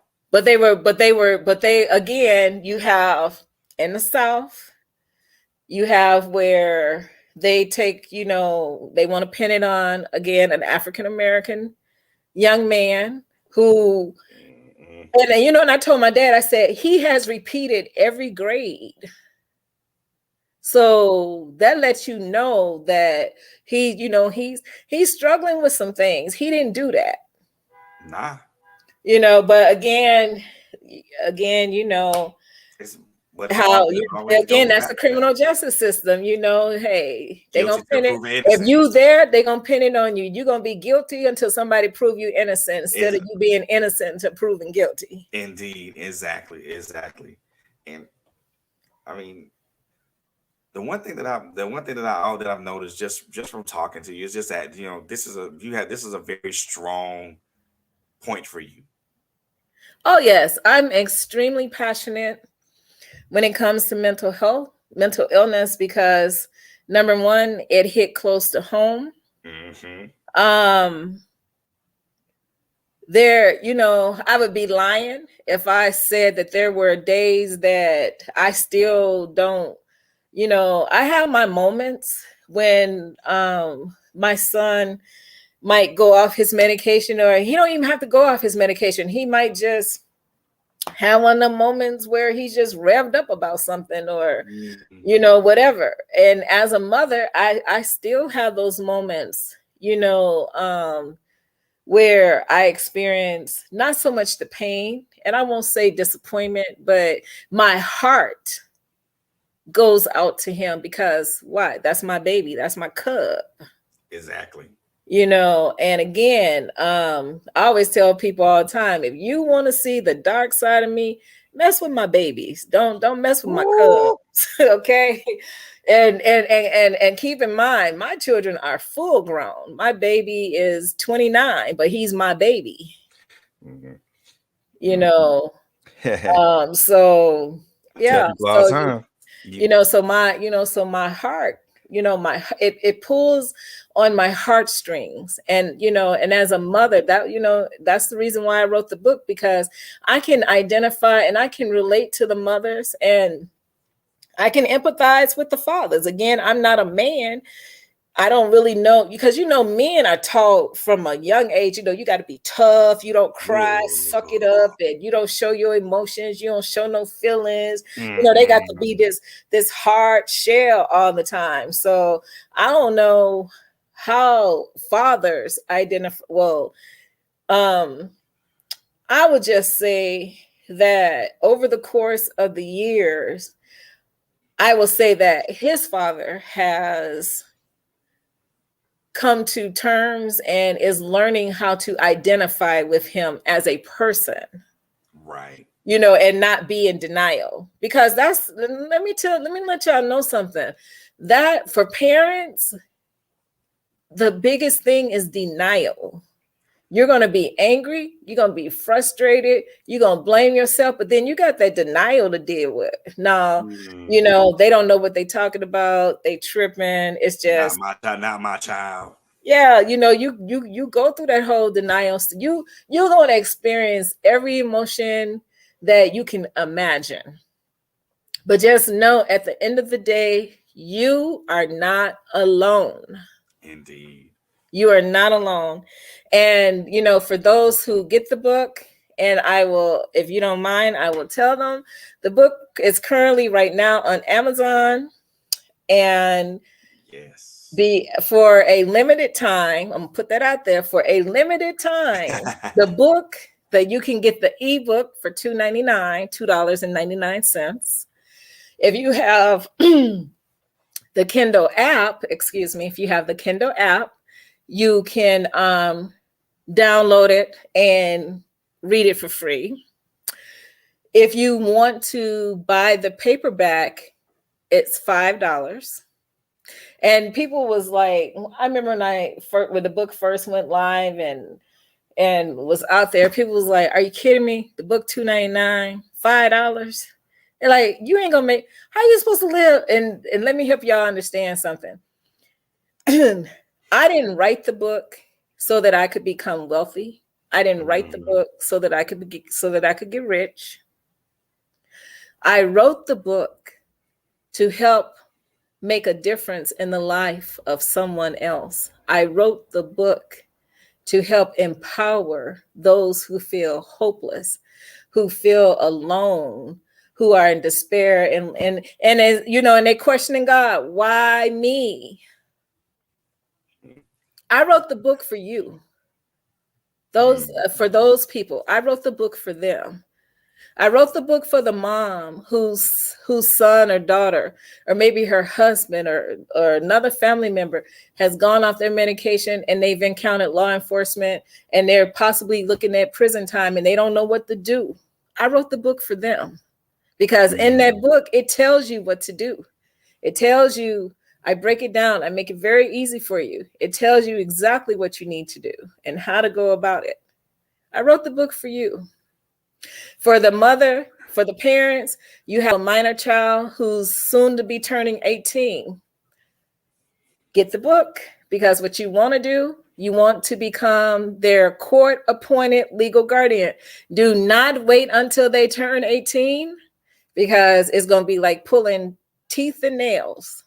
It is extremely difficult once they become 18 for the court to appoint you as their legal guardian. Right. Because at the age of 18, everyone is seen as an adult. Exactly. But I talk about that in the book. For those of you who your family member has gone off the medication and you get them to the hospital and the hospital is like, well, we're going to hold them, but we don't know if they're going to be admitted or not. I talk about the civil commitment process. And I'm going to briefly say, because someone's saying, what does that look like? You take them to the hospital, to the emergency room. They put them on a 72-hour hold based upon the fact that if the police bring them in, they're going to put them on a 72-hour hold because they need to make an assessment. And they need to figure out, are they on their medications? Are they off the medications? The medication working? Is it not working? While they're on that 72-hour hold, you as the parent, do not leave the emergency room until you talk to someone. And when you talk to them, you make sure you tell them the hell that you have been experiencing prior to them getting to the hospital. Because when you tell them, don't sugarcoat and say, oh, it's fine, and he just did it. No, you need to tell them the hell that you just went through the last week or the last couple of months or however long it's been that it took for you to finally get someone to get them to the hospital. Because once they put the 72-hour hold on them, that's when the civil commitment process starts. And it's going to be based off of what you tell the doctor in the emergency room when they come and ask you what's been going on. Dude, that is not the time to be shy. That is not the time to be embarrassed. That is not the time to say they're going to think I'm a bad mom. They're going to think I'm a bad dad, husband, wife. No, you need to tell the raw truth. If you seriously want to help your loved one, get back on the road to recovery. But in the book, I talk about the civil commitment process. What else do I talk about in there? Oh my gosh, there's a lot. There's a lot. I talk about. There's a lot of information. And I can tell you all of it is firsthand. This book is based off of my journey with my son. It's not fiction. It's not a made-up character. These are not made-up situations. This is real life. Real life. Right. As real as it could get. Ooh. Yeah, and probably then some. Yeah. Yeah, but this is real life.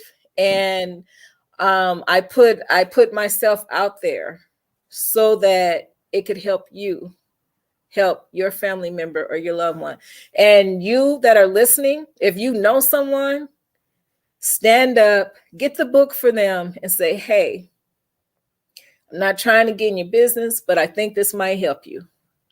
Yep. Help make a difference in the life of other people. And because one of the things that I am going to be doing, and it is my sincere desire, is to take a portion of the proceeds from this work to help with the funding of mental health services, to make certain that those services do not disappear. Right. And if they disappear, I don't know what I'm gonna do, because my son used the services, so I need the services to be there. Yeah. Right. Exactly. We all need the services to be there, because I don't know what I would do without them. Integral part of everything. So again, this is your opportunity. Stand up, make your voice heard, help encourage someone, help educate someone, help empower someone. There is a list of resources, excellent resources, in the back of the book. And the very last page, I tell you, you have my personal email. And I tell you in the book, do I not, Fred? It says, all the time. After reading this book, if you have any questions, you don't understand something, you need help, you have my email address. If you reach out to me, I will respond. I can. I didn't Yeah, put I didn't put I my can phone vouch for number. that, y'all. I didn't put my phone number in there because my phone Right. jumps all the time.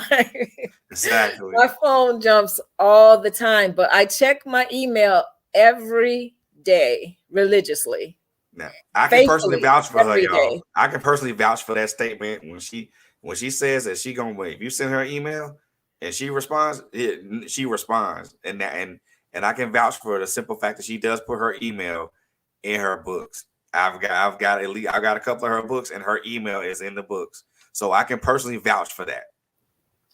Yes, it is very true. And thank you for that stamp right there. I got a witness, somebody that knows firsthand up close. Oh yeah, I can personally vouch for that. Most definitely personally vouch for that.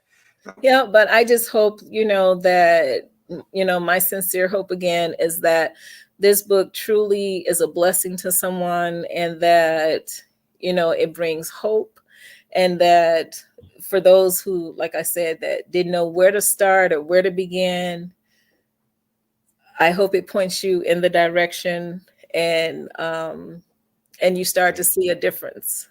Man. But, you are not alone. You might feel alone. You might have some dark moments. You may cry, cry, cry, cry, cry. And I'll tell you guys, I cried so much, I was cried out. I cried so much, I didn't have no more tears. I cried so much.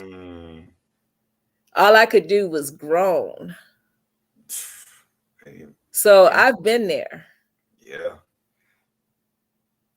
It's a situation I wouldn't even want to even wish on my worst enemy, to be honest. No, I would never, ever. No, not in a million years. No, because it's, I tell everyone, my son lives with a diagnosis, but I'm right there with him. When he has good days, I have good days. When he has bad days, guess what? I'm having bad days too. Why? Because I am his support system. That's right. I am his support system. He's not, and he will tell you, no matter, it don't matter what his state of mind is, he will tell you, my mother is my biggest support. And when things get, hairy, or when things get I'm gonna say, what is that? They with the White House, they press the red button with DEFCON when things reach DEFCON 1 level, and he's expecting me to come through and move mountains, hills, roads. He's expecting me to come in and just do the most. And I'm gonna tell you, parents, I understand that you are caught in that catch-22 where you feel like, if I send them to the hospital, they're going to be angry at me. They're not going to talk to me. They're not going to trust me. Let me tell you something. They're going to be mad. They might cuss you out. They're going to be mad, cuss you out, tell you I ain't going to talk to you no more, all kinds of stuff. But once they get the help that they need, they're going to thank you. They will apologize, because they realize after they've gone through it and they're back to their normal baseline, that is everyday functioning of their reality for them, they're going to thank you, because they know that you didn't abandon them. You didn't just throw in the towel. You didn't throw up your hands and say, I've had enough, get out. You didn't go put them in no assisted living house. You didn't go stick them in no nursing home. You didn't go lock them up in no mental institution and just left them there for the state to have control over them. Man. But you fought for them through it all. Hell, high water, you was there, tooth and nail, every step of the way. Trust and believe. They thank you. They appreciate it. They're not going to always agree. And yes, it's going to hurt you. It's going to make you cry. But just know that in the end, it's all worth it. It's all worth it. Because when you look at them, you see you. Because that's your cub. That's your baby. That's your heartbeat. Yes. No So word spoken. Oh my God. everyone that hears the sound of my voice, I am asking you to stand up and be a voice. Help empower someone and be a voice for them that can't do it themselves. Be strength, be encouragement, and be support for those who are going through it. And if you feel like you don't need the book, get it for someone else who does. Man. Help make a difference in the life of someone else. Ooh, man. You just don't know what blessing and impact comes behind you just making a difference in one life. Because the seeds that you sow today will definitely be the seeds that you reap tomorrow. Ponder on that. So true. So true. Man. Any more questions, Fred? Because I think I done said a lot. Look, you know what? You have on that note right there. I mean, first and foremost, man, I want to thank you so very, very much for coming on to the show tonight. And first of all, blessing me and our audience with your presence, with your knowledge, with your passion, and with your passion for advocacy, your passion for wanting to be that change agent, to be able to have people look at folks who suffer from mental illnesses as people and not the condition. I am truly glad that you chose to come hang out with me tonight. And I know that somebody's gonna be touched, and somebody's gonna be blessed to hear this interview, to hear this message, to hear this sincerity in your voice and in your mission. And they're gonna be compelled to buy this. They're gonna be compelled to buy this book, not only for them but also for someone else.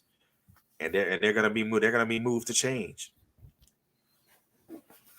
Well, that's all I want is, if one life is impacted, if one life, is saved. And and when you think about it, when you say save a life,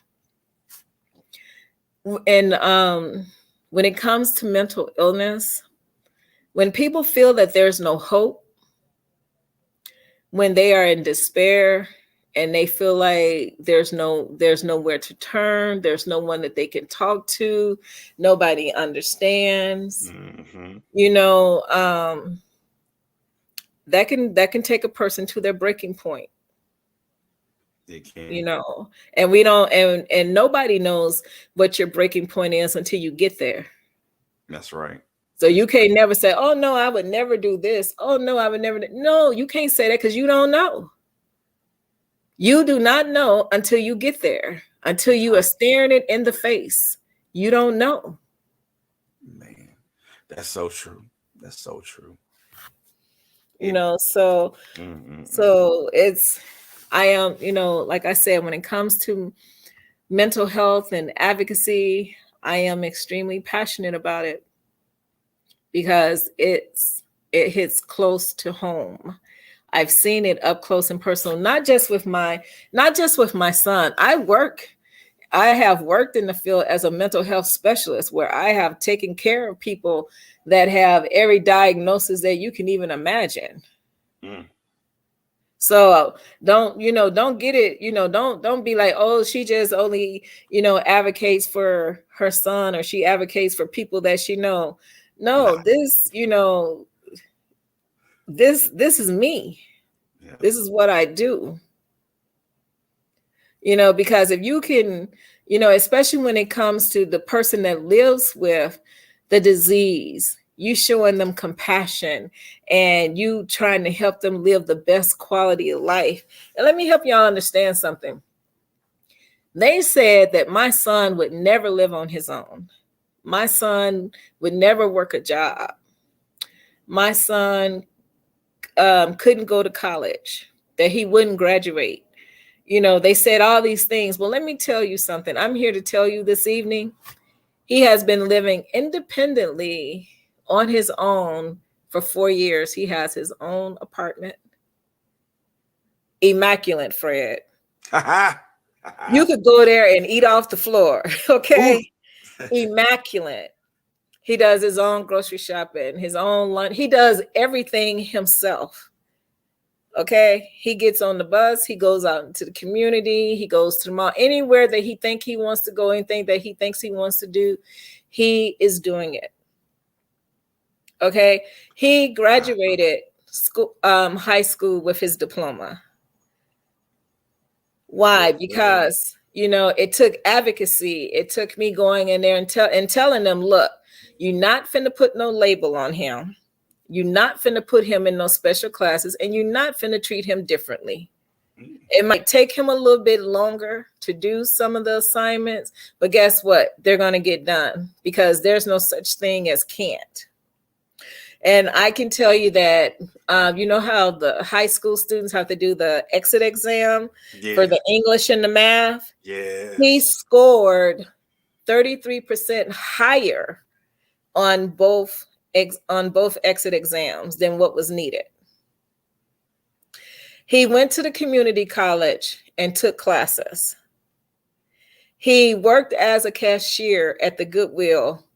He wasn't a stock boy. He was up front, handling money, ringing up people's merchandise and putting it in bags, collecting their money, giving them their change. They said he wouldn't work a job. He did. And did it with such excellence that they told him, whenever you decide to come back, you got a job. I say all that to say this. Don't ever let anyone tell you what your loved one can't do. Man. They can do, and don't you tell them what they can't do. What you should tell them is you can, and I tell them what my father always told us growing up. You can be and do anything that you believe that you can be and do. If you can see yourself doing it, you can do it. The sky's the limit. And don't ever let nobody put no limits on you. Don't let nobody put you in a box. If you're going to have limitations, then let there be limitations because you chose the limitation, not because somebody else put them on you. So what they telling you your child can't do, your loved one can't do, you need to look them in the face and tell them, yes, he or she can, and yes, they will. And then you roll up your sleeves and you be the support and help them do whatever it is that they desire to do. And I tell him all the time, it may take you a little bit longer to do something than it takes someone else. You might have a little struggle with it, but if you believe you can do it, I believe you can do it, and I'm going to do everything I can to support you. Look, y'all, man, I'm telling you, man, y'all better grab that right there, because the word can't should not be in anybody's vocabulary. No, it should never be in your, no. Look here, y'all better grab onto that, man. Y'all better grab onto that nugget right there, because that's something that'll help you, that'll pull you, that'll help you guys and help you guys in the future. But first and foremost, though, man, again, I am so glad that you came through tonight and you blessed us with your presence and with your knowledge and with your passion for advocacy. And before we conclude this particular show, I want to give you the opportunity to let everybody, let our audience know, first of all, who you are and where they can find this amazingly powerful book at. And you have the floor. Well, first of all, thank you so much for inviting me to be on the show, to be a part of the show. It was truly an honor and a privilege. I don't take anything for granted, so I am most humble and thankful to you for allowing me to share your platform with you this evening. My name is Rahima Sanders. You may find the book on Amazon, and there will be some other platforms. It will also be available on Barnes and Nobles and a couple of different other platforms, Apple, iBooks. So, and I can't tell you exactly when they're going to be live. I just know that they've been published on those, and made accessible to those other platforms. But I can tell you that you definitely, one platform I know you can definitely go get it is on Amazon. And again, it's available for those of you who have the Kindle Unlimited app and participate in Kindle Unlimited. You can get the book for free, or you can pay $2.99 for the ebook or $5 for the paperback. And also in the future, you will be able to contact me directly via my email, and I will gladly send you a signed copy of the book, because I do take time to write words of encouragement or inspiration or whatever it is that I feel at the time that I am autographing your book for you. So if you would like a personal signed copy, feel free to contact me via email, and I will be more than happy to send you an autographed paperback book. Also look for me to appear in your area, because I am going to be out there doing I hope to cover the entire 52 states, Fred. And just, make myself accessible and available to people, and just let them know I'm not just a voice that's on a platform, or I just didn't write a book just to write a book. Right. But again, this is something that I'm very passionate about, and expect to see me. This is not the first or the last time that you will hear from me. And again, if you have any questions, even from those of you who just listened to the interview this evening, again, if you have any questions, feel free to contact me via email. You can reach me, Rahima A. Sanders at outlook.com, and I will respond. So, this is dear to my heart. So I'm available to help in whatever capacity I can. And if I don't know the answer, trust and believe I will find the answer for you.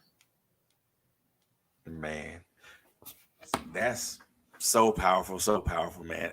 And again, ladies and gentlemen, boys and girls, I want to introduce to everybody my friend, Miss Rahima Sanders. Man, her book is available right now on Amazon.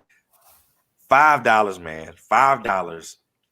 Go grab that book, man. It will most definitely change the life of somebody that that's suffering from mental illness. And make sure you email, make sure you send her questions or concerns, via her email address. And if you happen to want to follow her on social media, you can. That's strictly up to her, though, whether she accepts you or not. but like I say, the most important thing is to grab this book, man. Grab this book and either grab it for yourself or grab it for somebody who you may know, whether it's a family member, whether it's a friend, or whether it's a spouse or a loved one that's suffering through mental illness. Get this book. It is there's so many nuggets in this book that it will most definitely change, your viewpoint on it, but it also change that person's life. It is a powerful book, and I highly recommend that you purchase it. And before I go tonight, and before we conclude the show, I want to leave everyone with this. Mental illness and mental health is something that is extremely real. It is not only real to the person that that endures and suffers from it, it is also real to the people that advocate and support these people who suffer from these illnesses.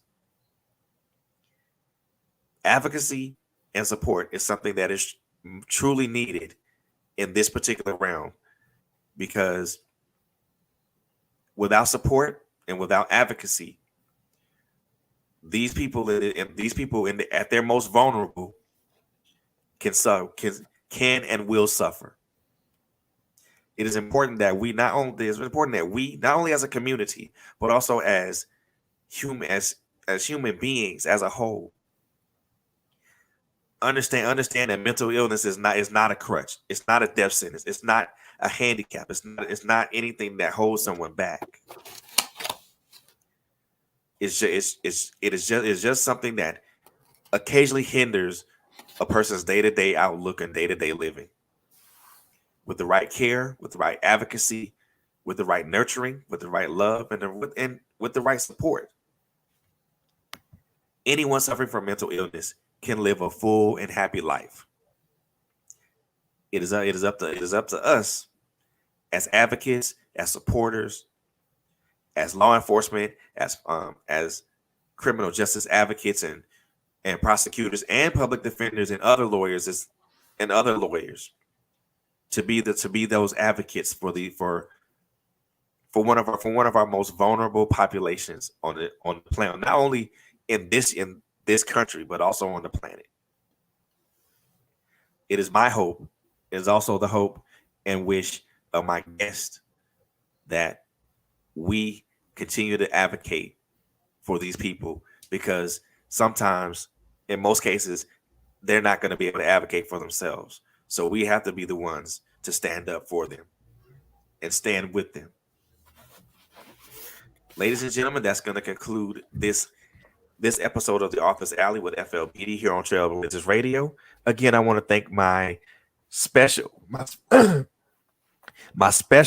guest and a very, very, very good and respected friend, Miss Rahima Sanders, for coming on board with us tonight, and not only being transparent by sharing her story and her passion for advocacy, but giving us tools and nuggets to empower us to be able to be better advocates for those who suffer from mental illness. Thank you guys for tuning in. Take care of yourselves. Be safe out there. And always love each other. Good night.